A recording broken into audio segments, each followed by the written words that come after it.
උදා වූ 2026 අවුරුද්ද සියලු දෙනාටම සුබ නව වසරක් කියලා ප්‍රාර්ථනා කරනවා. ඒ වගේම ජයග්‍රාහී වසරක් වෙන්න කියලා ප්‍රාර්ථනා කරනවා. ඔව්. 2026 අවුරුද්දේ පළවෙනි ගෝල්ඩ් ඩේලි ෆෝකාස්ට් එකත් එක්ක තමයි ඔයාලා එකතු වෙලා ඉන්නේ. අපි ඊයේ දවසේ නිවාඩු දවසක් වුණා. අපි බලමු එහෙනම් අද දවසේ ගෝල්ඩ් වල හැසිරීම මොන ආකාරයේ වෙයිද කියන එක. ඔව් අපි දැක්කා 31 වගේම 20 30 29 ඒ දවස්වල පොඩි ලොකු ඩවුන් ට්‍රෙන්ඩ් එකක් අපිට තිබ්බා. ඉතින් ගොඩක් කට්ටිය තියෙන ගැටලුවක් තමයි අපි කොහොමද මේක ට්‍රෙන්ඩින් මාකට් එකක්ද එහෙම නැත්නම් කන්සොලිඩේට් මාකට් එකක්ද කියලා ඉක්මනටම අයිඩෙන්ටිෆයි කරගන්න කියන එක. මොකද අපි භාවිතා කරන EMA lines method එක අපිට යූස් කරන්න පුළුවන් අප්වර්ඩ් හරි ඩවුන්වර්ඩ් හරි ට්‍රෙන්ඩ් එකක් තියෙනකොට විතරයි. එතකොට අපි ඒ මෙතඩ් එක අපි කන්සොලිඩේට් වෙනකොට යූස් කරොත් එහෙම අපිට බොහෝදුරට පාඩු සිද්ධ වෙන්න පුළුවන් ලොස්ට් වෙන්න පුළුවන්. ඒක නිසා එතකොට අපි එතෙන්දි ගොඩක් වෙලාවට භාවිතා කරන්න ඕන අපි කතා කරන අර ඕඩර් බ්ලොක්ස් වලට ප්‍රයිස් එක ආවට පස්සේ 1 hour chart එකකට ගිහිල්ලා විශේෂයෙන්ම bearish හරි bullish හරි කැන්ඩල් එකක් හැදුනට පස්සේ ඒකේ fair values gap එක තමා liquidity grab එකත් එක්ක තමයි අපි මාකට් එකට එන්ටර් වෙන්නේ. ඔව් එතකොට අපි මේ මෙතඩ් දෙක තමයි යූස් කරන්නේ. එතකොට EMA ලයින්ස් වල විශේෂයෙන්ම 20 EMA එක 15 මිනිත්ස් වල බ්‍රේක් ඩවුන් වෙනකොට හරි බ්‍රේක් අප් වෙනකොට හරි අපිට බොහොම පහසුවෙන් එන්ටර් වෙන්න පුළුවන් මේ වගේ ට්‍රෙන්ඩින් මාකට් එක. ඒතර අපිට පේනවා දැන් අපි ගිය සතිය අපි ගත්තොත් එහෙම එතකොට දැන් මේ කොහොමද මාකට් එක අපි ඩවුන්වර්ඩ්ද නැත්නම් අප්වර්ඩ්ද කියලා දැනගන්න අපිට ගොඩක් පහසු වෙනවා. මෙන්න මේ වගේ අපි ලයින් එකක් ගත්තොත් දැන් මම මේ ලයින් එක පොඩ්ඩක් මාක් කරන්නම්. අපි නිකන් මේ කලර් එකට මාක් කරගත්තොත් පැහැදිලිවෙනවා රෙඩ් කලර් කරගන්නම්. ඔව් එතකොට මේ රතු පාට මේවා කරගත්තොත් එතකොට විශේෂයෙන්ම මෙතෙන්දී අපි භාවිතා කරලා තියෙනවා 200 EMA ලයින් එක. මේ උඩම තියෙන 200 EMA ලයින් එක. 200 EMA ලයින් එකට එක ඇන්ගල් එකකින් මේක තියෙනවා නම් ඉතින් 200 EMA ලයින් එක ක්‍රොස් කරනවා නම් මේ විදිහට අපිට කියන්න පුළුවන් මේක ඩවුන්වර්ඩ් ට්‍රෙන්ඩ් එකක් තමයි තියෙන්නේ. පහළට තියෙන ට්‍රෙන්ඩ් එක. ඒතර අපි දැන් ඉස්සෙල්ලාම කරන්න ඕනේ මාකට් එක පල්ලෙහාට යනකොට අපි බලන්න පුළුවන් මේක කොයි පැත්තටද තියෙන්නේ. අපිට පේනවා මේක දැන් ප්‍රයිස් එක තියෙන්නේ පහළට. එහෙනම් අපි මාකට් එක සෙල් කරන්න තමයි හැම වෙලේම බලන්න ඕනේ.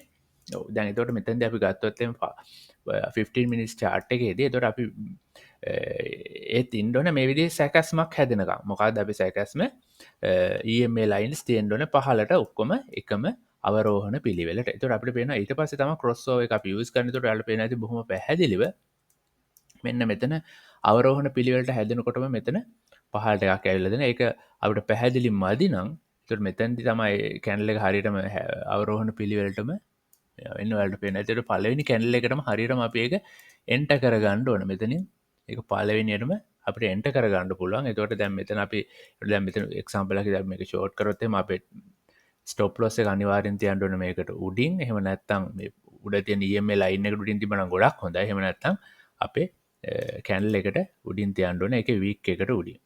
ඊට පස්සේ මාකට් එක අපිට සෙල් කරලා ප්‍රොෆිට් එක ගන්න පුළුවන් 1 2 3 හරි මේ විදිහට ක්‍රොස් ඕවර් වෙනකොට අපිට මාකට් එකෙන් එක්සිට් වෙන්න පුළුවන්. ඒක තමයි අපේ සරලම මෙතඩ් එක ට්‍රෙන්ඩින් මාකට් එකක. ඒතකොට ඒක අපිට යූස් කරලා බලන්න පුළුවන් හැම වෙලෙම මේක ක්‍රොස් වෙනකොට සහ ඒක ඇන්ගල් එක ඔයාලට බොහොම පැහැදිලිව පෙනෙයි. දැන් මෙතන අපිට පේනවා තාම මේක පහළට තියෙන්නේ. ඒතකොට එක්සැම්පල් එකක් විදිහට අපි මේ හරිය මාකට් එක අපි ඉන්නවා නම් ඒකට අපිට මේක පේනවා මේක පහළට තියෙන්නේ කියන එක. ඒතකොට දැන් මෙතන විශේෂයෙන් මේක බලන්න ඕනේ. මෙන්න මේ වගේ අවස්ථාවක ක්‍රොස් වෙනකොට දැන් මේක ප්‍රයිස් එක මෙහෙම තියෙනවා මෙහෙම පහළට තියෙනවා. ඒතකොට අපි දැන් මෙතෙන්දී ආවනම් එහෙම අපිට ඒතකොට බලන්න ඕනේ මාකට් එක දැන් කොහොමද තියෙන්නේ. ඒතකොට දැන් මේක ගොඩක් වෙලාවට මේ ලයින් එකෙන් එන්නේ අපිට. මේ ලයින් එකෙන් තමයි මෙතන තමයි ඒතකොට අපිට ගොඩක් වෙලාවට ප්‍රයිස් එක අපි චෙක් කරන්න වෙන්නේ මෙන්න මෙතන. මොකද මෙතනින් තමයි EMA ලයින් එක තියෙන්නේ. ඒතකොට අපිට බොහොම පැහැදිලිව පේනවා මේක පහළට තියෙන්නේ. එහෙනම් අපි මෙතනත් අපිට මේක ෂෝට් කිරීමේ හැකියාවක් තියෙනවා මෙන්න මේක පහලට ප්‍රයිස් එක එනකොට. ඒතකොට අපිට මේක ප්‍රයිස් එක මෙහෙම උඩට තිබ්බහම මෙතන ලොකු කැන්ඩල්ස් වලට වැඩි දාන්න යන්න එපා. ඒ වුණාට මෙතනත් අපිට ලොකු ප්‍රොෆිට් එකක් ඇවිල්ලා තියෙනවා. ඒතකොට ඒ වගේ මාකට් එකක් ගත්තොත් අපිට කිසිම වෙලාවක ගැටලුවක් වෙන්නේ නැහැ. ඒතකොට දැන් මෙතනදි මොකද ගොඩක් කට්ටියට මිස් වුණා මෙන්න මේ වගේ පොසිෂන්ස් මාකට් එකට එන්ටර් වෙනකොට මෙන්න මේ වගේ පොසිෂන්ස් වලින් එන්ටර් වුණේ නැහැ. මොකද හිතුවා මේක කන්සොලිඩේට් මාකට් එකක් කියන එක. නෑ. මේක කන්සොලිඩේට් මාකට් එකක් නෙමෙයි අවස්ථාවේ තිබ්බේ. ට්‍රෙන්ඩින් ඩවුන් ට්‍රෙන්ඩ් මාකට් එකක්. ඒක අපි අයිඩෙන්ටිෆයි කරගන්න තමයි මෙතෙන්දි කතා කරේ. මේ ඒක අඩුයි ගොඩක් වෙලාවට. දැන් මෙතන අපි ගත්තොත් එහෙනම් මෙතන මාකට් එකට එන්ටර් වෙනකොටත් අපිට බොහොම පැහැදිලිව මෙතන ඩවුන් ට්‍රෙන්ඩ් එකක් තිබ්බා. ඊට මෙතනින් ඒත් අපිට මේ හොඳ සෙටප්යක් වුණා. පිප්ස් 160ක විතර ප්‍රොෆිට් එකක් ගන්න පුළුවන් වුණා. එතකොට මෙතනදි හොඳ ගන්න පුළුවන් මෙතනත් තිබ්බේ යම් තාක් දුරක දැන් මෙතනදි අපිට තියෙන්නේ මේ යම් තාක් දුරකට හොඳ ට්‍රෙන්ඩ් එකක්. එතකොට ඒක ලොකු ට්‍රෙන්ඩ් එකක් නොවුනත් අපිට ඒක මාකට් එකේ සෙල් කරන්න පුළුවන් විදිහේ තත්ත්වයක් තමයි එතනදි තිබ්බේ. එතකොට අනිත් එක තමයි මේ වගේ කිට්ටුවට තියෙනකොට මාකට් එකේ හා ලොකු කැන්ඩල්ස් තියෙනකොට මාකට් එකට එන්ටර් වුණ නැති උනට ගැටලුවක් නැහැ. මේ වගේ සෙටප් වලදී එන්ඩ් ටු එන්ඩ් අනාගතයේ ඉඩ එන නිසා. ඔව්. එතකොට අපිට එතකොට ඒ විදිහට තමයි මාකට් එකේ මේවා කරන්න පුළුවන් වෙන්නේ. එතකොට දැන් මෙතනදී අපිට පේනවා බොහොම පැහැදිලිව මේක පැරලල් වෙලා තියෙන්නේ. පැරලල් වෙලා තියෙන්නේ. ඒ වගේ මේක උඩට ගිහිල්ලා තියෙන. එහෙනම් මේක අනිවාර්යයෙන්ම දැන් තියෙන්නේ කන්සොලිඩේට් මාකට් එකක්. ඔව්. එහෙනම් අපිට සිද්ධ වෙනවා ඕඩර් බ්ලොක්ස් හරහා පමණක් සහ ලික්විඩිටි ග්‍රැබ් කියන එක භාවිතා කරලා මාකට් එකට කොහොමද එන්ටර් වෙන්නේ කියන එක. ඒතකොට ඉස්සෙල්ලා මම කැමතියි පොවාව chart එකේ ගිහිල්ලා අපේ සපෝට් සහ රෙසිස්ටන්ස් මොනවද කියන එක අයිඩෙන්ටිෆයි කරගන්න. ඒකට මම මෙතනදී පළවෙනියටම මේ පහලින් තියෙන සපෝට් එක 4286 තියෙනට ගන්නවා මෙන්න මේ සපෝට් එක. ඒ වගේම අපිට පේනවා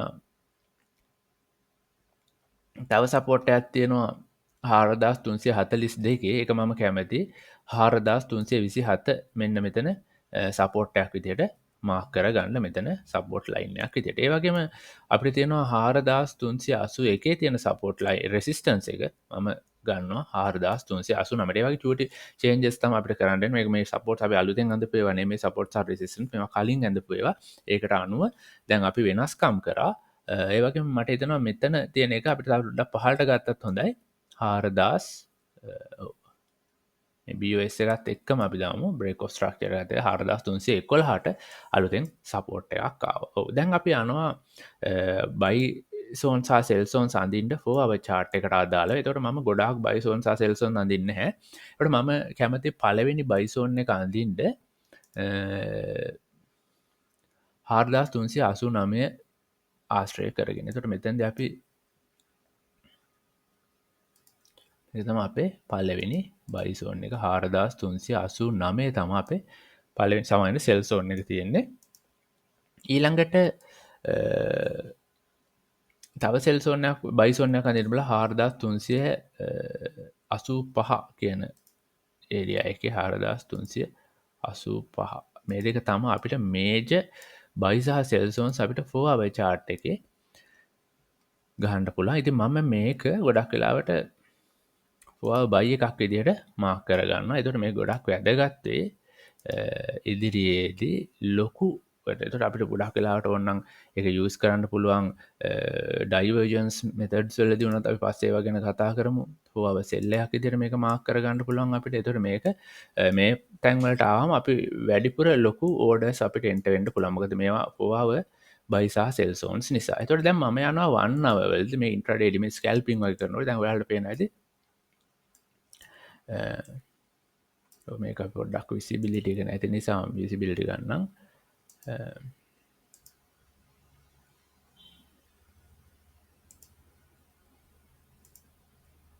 අපේ විදිහට දාන්න. දැන් ඊළඟට මම යනවා 1 hour වලට. එතකොට 1 hour එකට ගියාට පස්සේ අපි බලමු අනිත් මයින සෙල් සෝන්ස් මොනවද තියෙන්නේ කියන එක. එතකොට අපිට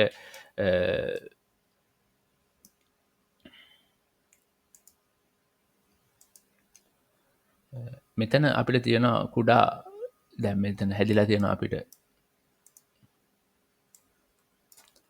මෙන්න මේ වික් එකත් එක්ක උඩට ආව එකත් එක්ක මෙන්න මේ ප්‍රදේශයේ තියෙනවා ලික්විඩිටිස් ගොඩක්. මේක ලික්විඩිටිස් පූල් එකක් විදිහට අපිට දකින්නත් පුළුවන්. ඒකට මේක අපිට අවශ්‍ය නම් අපි ලික්විඩිටි විදිහට මේ විදිහට මාක් කරගන්නත් පුළුවන් අපිට. ඒකට මේ ලික්විඩිටිස් ග්‍රැබ් කරලා උඩට යනකොට අපිට මාකට් එකට එන්ටර් වෙන්න පුළුවන්. ඒ වගේම මෙතන අපිට තියෙන ලික්විඩිටිස් මෙන්න මේකත් එක්ක දැන් ඇති වෙච්ච කලින් දවසේ ඇති වෙච්ච එතන ඒකෙන් අපිට ලික්විඩිටිස් ගන්න පුළුවන්. ඒ වගේම මෙතන තියෙනවා අපිට මේක ලික්විඩිටිස් තියෙනවා. ඒ වගේ මෙතන ලික්විඩිටිස් තියෙනවා. ඒතර මේ දේවල් ගොඩක් ඇඳොත් ගොඩක් වෙලාවට කන්ෆියුස් වෙනවා. ඉතින් ඒක නිසා තමයි මම ගොඩක් වෙලාවට අඩුවෙන්ම බයි සෝන් සහ සෙල් සෝන්ස් අඳින්නේ. ඒතකොට අපි මාකට් එකේ අපි කතා කරන මෙන්න මේ ලික්විඩිටිස් මම නිකන් පෙන්නනවා. ඒතර මේවත් අදාළව අපි වැඩිම සම්භාවිතාවයක් තියෙන බයිසෝන් සහ සෙල්සෝන් ඇඳලා බලමු. එතකොට දැන් මෙතනදී පළවෙනියටම මම කැමති මෙන්න මේ ඒරියා එකේ යටම වික් එකත් එක්ක අඳින්න අපේ බයිසෝන් එකක්. මොකද යම් කිසි අවස්ථාවක මෙතැන්ට වන්නව බයි එකක් එනවා. එතකොට මෙතන අපි මේක ගොඩක් කලාවට මෙන්න මෙතැන්ට බොහෝ දුරට ප්‍රයිස් එක පහළට එන්න පුළුවන්. එතකොට වන්නාව එකේ බ්‍රේක් ඩවුන් ලා වික් එකකින් මේවා කරොත් එහෙනම් වන්නාව chart එක කැන්ඩල් එක ඉවරන කන් ඉඳලා අපිට මාකට් එක බයි කරන්න පුළුවන්. ඒ වගේම මෙතන අපි තියෙනවා සෙල් zone එකක්. මේක අපි වන්නාව සෙල්ලයක් ඉදිරියට මාක් කරගන්නවා. ඔව්. ඒකට මේක අපිට සෙල් zone එකක්. ඒ වගේම අපිට බොහොම පැහැදිලිව පේනවා මාකට් එකේ 50 EMA එකත් එක්ක තමයි එක තියෙන්නේ. ඒ වගේම මෙතන කන්සොලිඩේට් වෙනවා. අපිට හරියටම පැහැදිලි මදි දැන් මේක බ්‍රේක් අප් වේද බ්‍රේක් ඩවුන් වේද කියන එක. මොකද මේ වන්නාව වල මෙතන තියෙන මේකත් එක්ක. ඒතර මාකට් එක අපි කොහොමද සෙල් කරන්න කියන එක ඊළඟට කතා කරමු. ඒතර අපි දැන් සෙල් කරනවා නම් අනිවාර්යෙන් පහළට හොඳ ලොකු bearish candle එකක් ඇවිල්ලා ඒකේ 15 minutes fair value gap එකක් හැදෙන්න ඕන. ඊට පස්සේ fair value gap එකට price එක ආවොත් විතරයි අපි confirmations බලලා sell කරන්නේ. ඔව් ඊළඟ එක තමයි මම දකිනවා මෙතනත් අපිට මේජර් sell zone එකක් තියෙනවා. අපි ඒ sell zone එකත් mark කරගමු. ඔව්. එතකොට ඒ දේවල්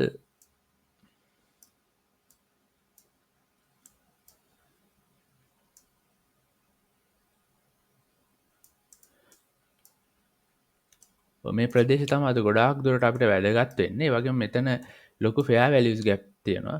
ලොකු fair value gap එකක් තියෙනවා. බොහෝ දුරට මේ අද ඩේ start වෙච්ච මේ fair value gap එක වහලා price එක නැවත වතාවක් පහළට ඇවිල්ලා ඉහළ යෑමේ සම්භාවිතාවය දෙනවා. ඒ වගේම මෙතන මේ උඩට යන මෙන්න මේ candle එක අපිට දකින්න හම්බෙන්නේ මේ පහළ තියෙන වික් එක ගත්ත එකක්. ඉතින් ඒතකොට මේ මෙතන පහළ තියෙන liquidity අරගෙන නැහැ. ඉතින් බොහෝ දුරට price එක නැවත පහළට ඇවිල්ලා ඉහළට යන්න පුළුවන්. ඉතින් අද දවසේ එතකොට අපි කතාකරොත් මේජ බයිස් සෙටප්ස් මොනවද සෙල් සෙටප් මොකනවාද කියන එක. එතකොට මම මෙතනදි ගොඩාක් ටිකක් මේ EMA ලයින්ස් අපි හයිඩ් කරමු. එතකොට බොහොම පැහැදිලි වෙයි. මොකද EMA ලයින්ස් අපි මාකට් එකට එන්ටර් වෙනකොට රෙසිස්ටන්ස් සපෝට් විදිහට විතරයි අද මේ කියන්නේ මේ කන්සොලිඩේට් වෙන මාකට් එකක් නිසා අපිට ගන්න පුළුවන් වෙන්නේ. ඉතින් මේ මාකට් එකේ සෙටප් එක අපිට බැලුවොත් එහෙම බොහෝ දුරට අපිට පැහැදිලි වෙනවා මේක නැවත වතාවක් ඉහළට ගමන් කිරීමට උත්සාහ කිරීමක් සිද්ධ වෙනවා කියන එක. ඉතින් එතකොට ගොඩක් වෙලාවට මේ 4 hour sell එකත් එක්ක ගොඩක් වෙලාවට මාකට් එක upward movement එකක් අපිට කියන්න පුළුවන් මේ downward trend එක වෙනස් වෙලා නැවත වතාවක් ඉහළට ගමන් කිරීමේ හැකියාවක් අපිට දකින්න පුළුවන්. ඒ නමුත් ඒකට මෙන්න මේ 4 hour sell zone එක ගොඩක් දුරට වැදගත් වෙනවා break up වෙන එක. එතකන් අපි මාකට් එක සෙල් පැත් මේ බයි කරනට වඩා සෙල් පැත්තිෙන්නේ හොඳයි කියන එක තමයි මගේ මතය. ඉතින් එතකොට මෙන්න මේ සෙල් සෝන්ස් තුනක් තියෙනවා මෙතන. මේ සෙල් සෝන්ස් තුනේ අපිට මාකට් එක සෙල් කරන්න පුළුවන්. හැබැයි අපිට මේකට කන්ෆර්මේෂන්ස් අවශ්‍යයි. එතකොට මේ පළවෙනි සෙල් සෝන් එක අපි මාකට් එක සෙල් කරනවා නම් අපිට පුළුවන් 15 minute chart එකට ගිහිල්ලා අපිට මාකට් එක සෙල් කරන්න. දැන් එතකොට මේ දැන් ඔයාලට පේනවා ඇති මෙතන මේ ලොකු fair values gap එකක් එක්ක price එක පහළට පැමිණීම අනිවාර්ය වෙනවා එක කැන්ඩල් එකක් එක්ක. ඊට පස්සේ කැන්ඩල් එකෙන් ඊළඟට fair value gap එක වහන්න ඕන 5 minutes වලවත් අවම තරමේ. දැන් උදාහරණයක් විදිහට අපි දැක්කොත් එහෙම මෙතන මේ කොටසේ මෙන්න මේ සිද්ධ දැන් මෙතන නම් අපි ඇවිල්ලා නැහැ සෙල් zone එකට ආව එකක් නෙවෙයි මෙතෙන්ද. ඒක නිසා මට ඒක පෙන්වන්න බෑ. මොකද මේ කලින් තිබ්බ සෙල් zone නෙවෙයි අපි ඇඳපු සෙල් zone එක. දැන් අපි උදාහරණයක් වෙන එකක් ගමුකෝ අපි. අපි ගත්තොත් මෙතැන් ඩාව එක දැන් මෙතැන්දි ප්‍රයිස් එක උඩට ගියාට දැන් අපිට කිසිම වෙලාවක තාම මේකේ කන්ෆර්මේෂන්ස් දුන්නේ නැහැ මාකට් එක බයි කරන්න. මොකද මේක ඩිරෙක්ට්ලි ගියා. ඒක නිසා තමයි අපි මාකට් එකට එන්ටර් වුනේ නැත්තේ. ඒතකොට දැන් ඒ වගේම මෙතෙන්දි අනිත් විශේෂත්වය තමයි මෙතන අපිට කන්ෆර්මේෂන්ස් දීලා තියෙනවා මෙන්න මේ fair value gap එක වහලා තියෙන්නේ. ඔයාලට පේන ඇති මෙතන price එක මේ පහළට ඇවිල්ලා තියෙන්නේ. මෙතන තියෙන මේ fair value gap එක. අවස්ථා කිහිපයකදී ඇවිත් තියෙනවා.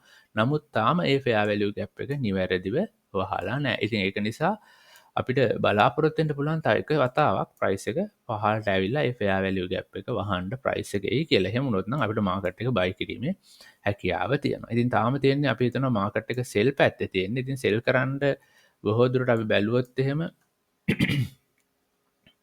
අපිට මේකේ fair values gap එකක්වත් නැහැ. බොහෝදුරට මෙන්න මෙතන අපිට පේනවා මේක උඩ තියෙන ලික්විඩිටීස් ගත්තා. ඒක නිසා ප්‍රයිස් එක නැවත වතාවක් පහළට එන්න පුළුවන්. එහෙම පහළට එන්නකොට අපිට පුළුවන් ඔයාලට පේනවා ඇති මෙතන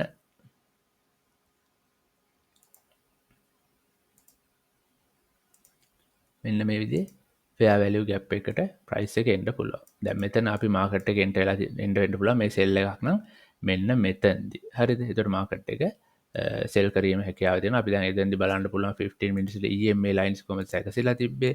ඒකට මෙතෙන්ද අපිට පේනවා මේ ෆෙයා වැලියු මේ 50 EMA line එක බ්‍රේක් ඩවුන් වුණාට පස්සේ මේ ෆෙයා වැලියු ගැප් එක වහුවට මෙතෙන්දී අපි මාකට් එකට එන්න වෙන්නේ 50 ලයින් එක සහ 20 ලයින් එකට එහෙම තියෙනවා. ඒකට මෙතන මේක බ්‍රේක් ඩවුන් වුණාට පස්සේ බොහොම පැහැදිලිව ඒකට මාකට් එකට එන්ටර් වීමේ හැකියාව තියෙනවා. ඒකට ඒ විදිහට අපිට මේ දේවල් කන්සල්ටේට් වුණත් EMA ලයින්ස් භාවිතා කරලා ඩයිනමික් සපෝට් ඇන්ඩ් රෙසිස්ටන්ස් විදිහට දැකලා මාකට් එකට එන්ටර් වීමේ හැකියාව තියෙනවා. ඒකට ෆෙයා වැලියු ගැප් එක වැහුවත් මේක බ්‍රේක් ඩවුන් වුනේ නැති නිසා අපි මාකට් එක සෙල් කරේ නැහැ. නමුත් අවසානයේදී මේක වහවුවට පස්සේ බ්‍රේක් ඩවුන් වුණා මාකට් එකට අපිට එන්ටර් වෙන්න පුළුවන්. ඔව් එතකොට ඒක තමයි එතැන්දි විශේෂත්වය වෙන්න. ඒ වගේම අද දවසෙත් අපිට බලන්න පුළුවන් මාකට් එක ඇත්තටම බ්‍රේක් අප් වෙනවා පේනවා දැන් මෙතෙන්දී. ඒතකොට බ්‍රේක් අප් වෙනකොටත් අපිට පුළුවන් එහෙනම් මේ බ්‍රේක් අප් වුණාට පස්සේ ඇති වෙන මෙන්න මේ ෆෙයා වැලියු ගැප් එකට ප්‍රයිස් එක ආවොත් විතරක් මාකට් එක අපිට බයි කරන්න පුළුවන්. ඒතකොට ඒක ගොඩක් වැදගත් වෙනවා අපි මාකට් එකේ ලොස් වෙන එක අඩු කරගන්න. ඒතකොට මෙතන මේ ෆෙයා වැලියු ගැප් එකට ප්‍රයිස් එක ආවට පස්සේ මෙන්න මේ විදිහට ප්‍රයිස් එක නැවතවතාව මේ ෆෙයා වැලියු ඉස්සෙල්ලාම අපිට පේනවා මෙතන තියෙනවා මේ 20යි සමාන 200යි EMA ලයින් එක 200යි EMA ලයින් එක බ්‍රේක් අප් වුණොත් මේකට ඇවිල්ලා ඊට පස්සේ ආපහු ලික්විඩිටි ග්‍රැප් සමාන ෆෙයා වැලියු ගැප් එක වහන 15 මිනිත් කැන්ඩල් එක උඩින් බ්‍රේක් අප් වෙනකන් ඉඳලා මාකට් එක බයි කරන්න පුළුවන් ඊළඟ සෙල් සෝන් එක දක්වා විතරයි අපි කරන්න ඕනේ. මොකද මාකට් එක තාම අපි බලාපොරොත්තු වෙන්නේ සෙල් සයිඩ් එකේ තියෙනවා කියන එක. ඒක නිසා ඒක ගොඩක් වැදගත් වෙනවා. එතකොට ඊට පස්සේ නැවත වතාවක් ෆෙයා වැලියු ගැප් එකක් හැදුනහම ඒ ෆෙයා වැලියු ගැප් එක ආසන්නයේම තියෙන EMA ලයින්ස් එක බ්‍රේක් අප් එකනකොට. එහෙම නැත්නම් ෆෙයා වැලියු ගැප් එක හැදිච්ච කැන්ඩල් එක සපෝට් එකක් විදිහට තිබ්බ EMA ලයින් එක බ්‍රේක් ඩවුන් වෙන්න ඕනේ. ඒතර ඒ දේවල් විදිහට තමයි අපි කන්සොලිඩේට් මාකට් එක අපි මාකට් එකේ ට්‍රේඩ් කරනවා නම් ට්‍රේඩ් කරන්න ඕනේ. ඒ ගැනත් සැලකිලිමත් වීම ඉතාම වැදගත් වෙනවා. එතකොට මෙතන අපිට පේනවා ලොකු අප්වර්ඩ් මූවමන්ට් එකක් තියෙනවා. ලොකු ඕඩර් එකක් ඇවිල්ලා තියෙන ස්වභාවයක් පේනවා. ඒ පිළිබඳවත් අපි බලන්න පුළුවන් මෙතෙන්දී.